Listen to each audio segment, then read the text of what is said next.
Welcome back again. This is the bonus session. We're going to finish up our talk about how to deal with COVID 19 financial issues.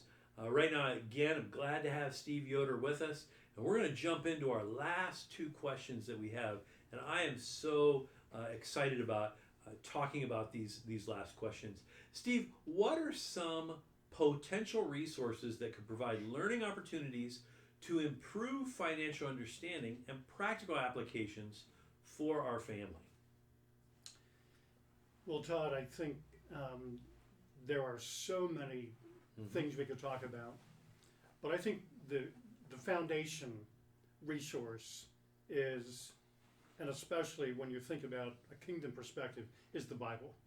And you might say, well, where do you get practical insights from the Bible? Trust me, there's a lot in the book of Proverbs. It has all kinds of wisdom, not just for an individual, but even for partnership relationships, like, don't sign, for someone else kind of thing. Right. There's very practical things there. Not that you wouldn't ever do that potentially, but it just gives caution. There's a lot of great insights financially in Proverbs. And then I think also about the Gospels. When you hear Jesus teaching the crowds about the kingdom of God and how to share and how to give and how to work with what you have, very, very practical illustrations again. So I see the scriptures as really just a very foundational place to start. The second thing is, beyond that, there's so much help available online. You can Google just about anything, and any topic, any question you have, or on your phone if you have an iPhone, ask Siri, you'll find something coming up there. But if you want to get serious about some good help and some good resources, pull up some videos, pull up some online webinars on various topics.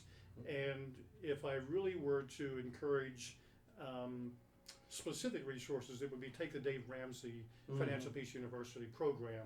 It's fabulous. It gives you all kinds of information about all kinds of financial topics. And it's a broad ranging, very, very well suited for family, household, income, expenses, and savings, and even retirement things. Very, very well done. Now, I'm just going to put in a plug. We have invested in Dave Ramsey Financial Peace. We have the resource available here at SMC.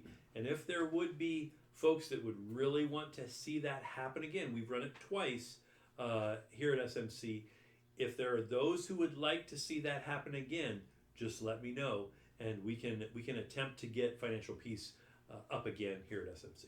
There are some really great takeaways from that program, and if you get just one or two ideas that change the way you work with your money, it's worth it. Right. And to me, that's one of the greatest resources we have available to us. Absolutely. From a faith-based approach at the present time. The other thing I would say is, if you're a grandparent and have grandkids, or if you're parenting now with your own kids, look for some resources beyond just yourself. What if you, who learned probably a lot of your money practices from your parents, what if you could pass on to the next generation a whole other view of how to handle money from a kingdom perspective, and do it in such a way that they actually enjoy it and you actually grow and learn together. Set aside your pride, mom and dad or grandparents. Pick up some ideas you can share with the grandkids and help them out. I know when Joy and I first started talking about our oldest son, Justin, he was about 7 years of age, and we said, you know what, we really probably ought to start helping him understand the value of money. Right. And somewhere along the way, we found a book called How to Teach Your Kids About Money by Malcolm McGregor. It's an older book. I don't even know if it's in print anymore. And we started reading through that, and one of the key things we picked up on was the idea that to help him understand the value or the different purposes for money was to use an envelope system. Yep. Ironically, Dave Ramsey talks about that as one of his ideas, and it still works today. I know Larry Burkett, before he died, was using that a lot also. And so Joy and I picked up on that with Justin, our son at that time. We had a savings category envelope, we had a spending envelope, we had a tithing envelope, and we had an expenses envelope. Yep. And the expenses at that time, because in the book it talks about If you're just handing money to your child to take to school for milk, why not put that in an envelope so he knows that he has to take that from the envelope that you've given to him and take it to school rather than you just writing a check to the school for milk money. So we did that. We figured out what that was, and we began that process. And so every 2 weeks we gave him so many $1 bills, and he had to count it out and put it in the envelopes. And he got to the point where he was saving up his spending money because he wasn't spending it. Sure. We were remodeling our house. This is a confession, Todd. We were remodeling our house, and there were times that we were out of cash. And our son, who by this time was now about 8 years old, had more cash on hand than what we did. And I hate to admit it, but we borrowed from our son. And after a few times of that, we looked at each other one day and said, you know what, this is crazy. If this stuff works for him, it should work for us. Yeah. And we paid him back, but we borrow a few times, pay it back, borrow a few times, pay it back. Just for some remodeling we're trying to do with the house. Oh, that's beautiful. So it was one of those times where we realized that you can learn from a child and how they develop what they're doing, and of course the book turned out to be true. We still use that in some format now, not in the traditional sense anymore, but we still mark out what we have for our expenses for the month, take a look at it, designate the different things, and we know what needs to happen there. But I'm just wanting to use that as an illustration, saying it does work for little kids. And it does work for adults too. Be the bank, not the borrower. Yes. That's session 2. If you didn't see session 2, go back and watch session 2. But that's beautiful to hear that you did that with your son. Yeah, it was one of those things where we just realized that we're going to have to get our act together too, because it just seems like there's a lot going on here that we're missing out on by not being detailed enough ourselves and taking care of responsibly of what we're trying to do. Our goals exceeded our income at that point. Right. Well, it turned out that was really a good lesson for us that has continued helping us to even take care of the finances today, about however many years later. I would say another resource is, especially when you get into more complicated things, a lot of people can do their own taxes, but there's value in having a CPA work with you. There's value in having a financial planner work with you on retirement issues or insurance issues, Medicare, Medicaid kinds of things. There's value in getting insights and direction from them. And even from, some will even work with you as far as spending guides or budget planning and all that kind of thing. Those are valuable things. If you feel like you're stuck, there's help available. And again, this is where it comes in. Joy and I had to humble ourselves and admit Justin was taking care of his cash better than we were. Humble yourself and just say, look, if I'm going to learn, I can't rely just on myself. Right. And I've got to reach out and get some help, because there's help available to be able to do this. So I guess those are some things that I would say, Todd, that make sense to me. There are so many online things you can get help on, YouTube videos, all kinds of things that will help you on any particular topic, whether it's investments or insurance or cash flow or anything like that, how to start a business. All those things are out there. Good. Very good. Those resources too. If you would like specific resources, don't hesitate to give me a call here at the church. We have a number of different resources available that we can point you towards, and would be glad to do that. Last question for Steve, and this is really the world gives you lemons, you make lemonade. How might this COVID-19 situation impact us for the good financially? So we're taking the situation, we're turning it around. How can we get good from this, Steve? Sounds like a crazy question. It does. And I guess it comes back to looking for opportunity. I know there's an old Chinese proverb, I can't quote it, but it says that every problem creates an opportunity.